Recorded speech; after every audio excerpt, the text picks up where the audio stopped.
My name is Wanchuku Lovelin.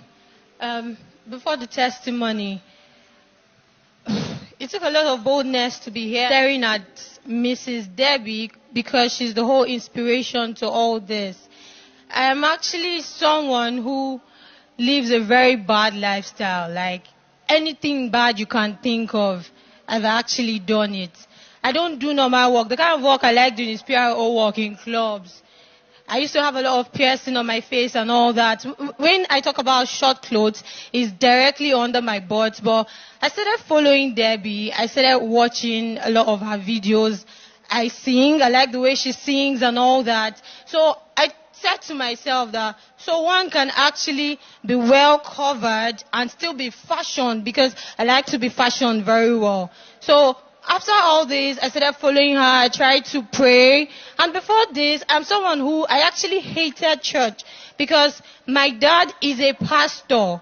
He left my mom, he left the family, a lot of things. And I'm like, is this how pastors are? And where he is in a church where he says he's pastoring is a woman that he followed. So I'm like, what's the whole essence? Is there actually this God, or are they just faking all these things? So there was no reason for me to believe. My mom tried, everybody tried. I come to church. I've done the foundation class before, the maturity class, everything, but I could say I just did it for fun. But after I started following Debbie, I got interested. In the dream of the night, I saw Debbie. She came to me and then she was like, let's walk together. I'm like, walk to where? I'm not well covered. She said, don't worry, let me just walk. You come and tell the world your story. I said, okay, we're walking together. And before I knew it, I was well clothed. I got close to Daddy. I was like, sir, how did you do it? He sang this song that says, no more fear, no more limitation. I can now see Jesus face to face. I woke up the next day. I found myself reading the Bible. I found myself doing a lot of things, the same things I hated to do. I started coming to church. Now, after that...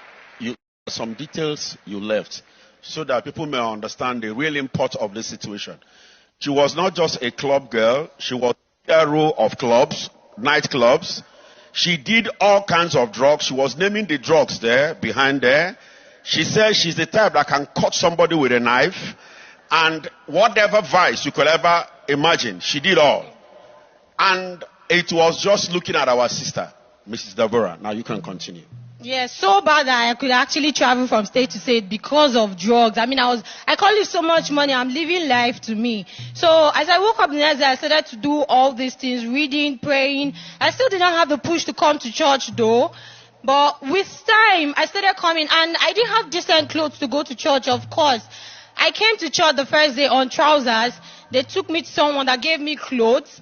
And the way the devil wanted to have it, I went home. I tried the clothes on. They did not size me. Only one. I said, okay, I will keep wearing this one to church, since that is how it wants to be. Then the next thing was, God, how do I walk with my friends? Because I know the kind of friends I have. Permit me to speak pidgin. Now me, they buy smoke, they give them. Now me, they give them money. If they get lighter, say they get shortage of anything, they call me Lovelin normally. So I was like, God, help me stay away from these people. I don't know how to preach to them. I'm still helping myself yet.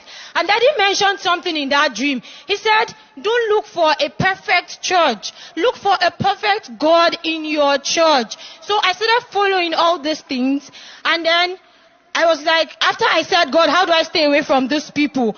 I was at home because I consistently prayed. I started listening to the tongues, and I started also speaking in tongues. I joined the foundation class and all that. So I was at home one day. My sister came to the house. She knocked. I opened the door. I was sleeping, but I'm very alert. My brother came. They knocked. I opened the door. It was later in the evening that I was not hearing our neighbor saying, your friends, those your gangs, now they can't find you. You not open door. I said, me when not they sleep deep. But I did not hear anything like that. I believed it was God. These days, I could actually see it. It's after they have gone, they will come back and say, Alpha, lovely, I come your house, you not deal. And I don't go anywhere again these days. I'm at home. God made me invisible to them. They don't even come close to me to ask for anything. I also like to cut in there so you can understand briefly because of time's sake. Now, these friends will come. These were the ones that could lure her back to the thing she had come out of. Now, she had prayed, oh Lord, I can't preach to them. Help me. Shield me away from them. They will come and knock. She may be seated awake. She won't hear the knock. But if an ordinary person without any wrong motive comes and knock, she will open. Now she will sit like this and they will pass. She will see them, but those gang will not see her. They will pass. God shielded her from them. Now finally. And then finally, after all these things happened and I became dedicated, I was now wondering, my phone spoiled.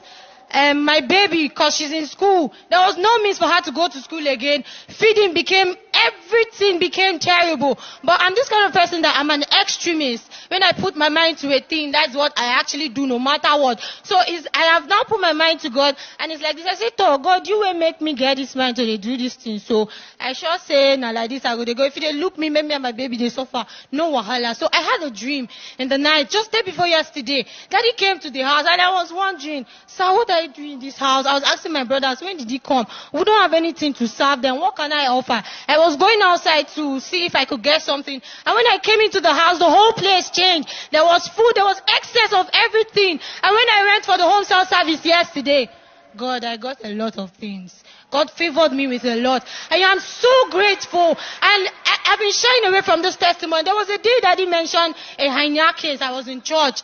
And it was actually me. I actually got healed. But I was like, what will people say? Because I know some people know lovely. I don't want to look me. Me and they pray normally. I've had different healings in this church, but I don't come out because I'm like, I bet people go talk. But as it is like this, I no longer care what people say because I feel living for Christ is having life.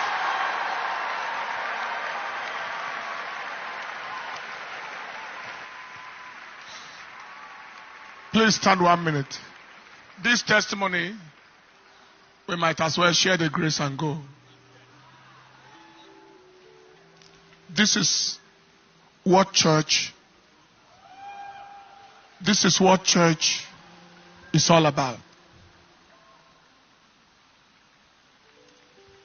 Changed lives, transformed destinies. This is what church is all about. I want you to listen to me. I see a lot of people overwhelmed with emotion. Don't bother, you will be handled. I want to say something, please. I want you to listen to me. This girl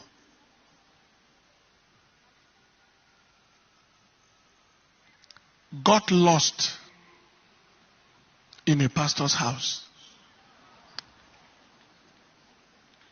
Lost to hell. You are the brother. Brother is here to corroborate the testimony.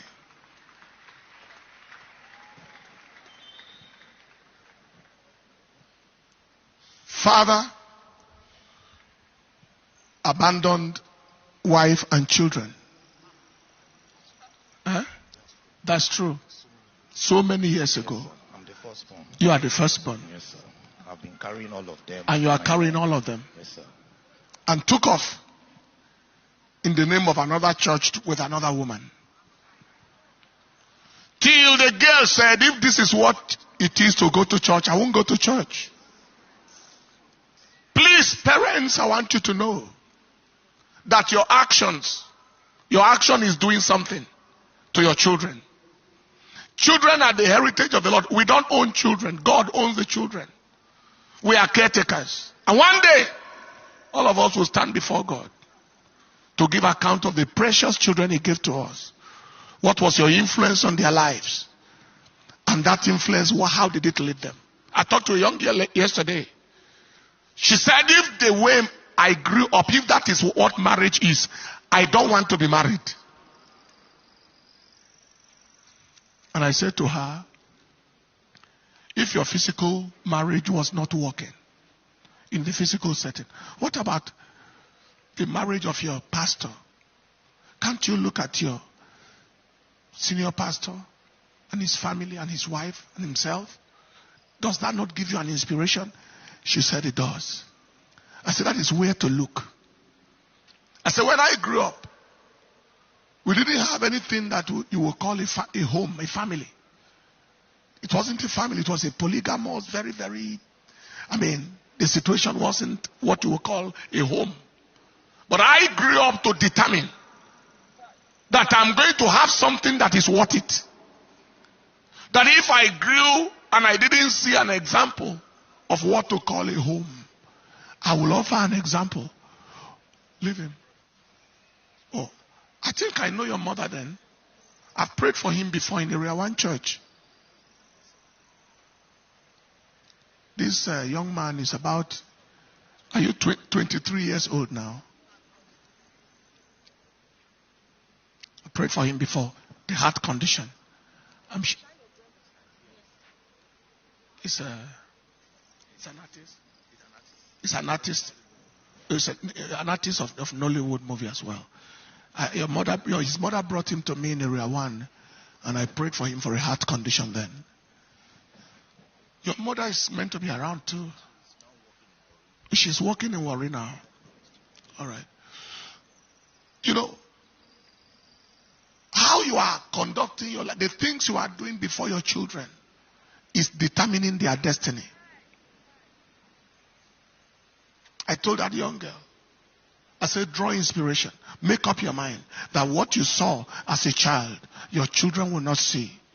And the kind of home you experience, your children will not experience. That's the decision to make. The things that hurt instruct, according to Benjamin Franklin. Things can make you better or bitter. When you become bitter, that is the negative reaction. And you can become better because of what you have faced. Please, consciously function with the consciousness that you live not just for yourself, but for your children and for your family and for your next generation. So that they can step into a life that is better than your own life. It is well with you, sister. Congratulations.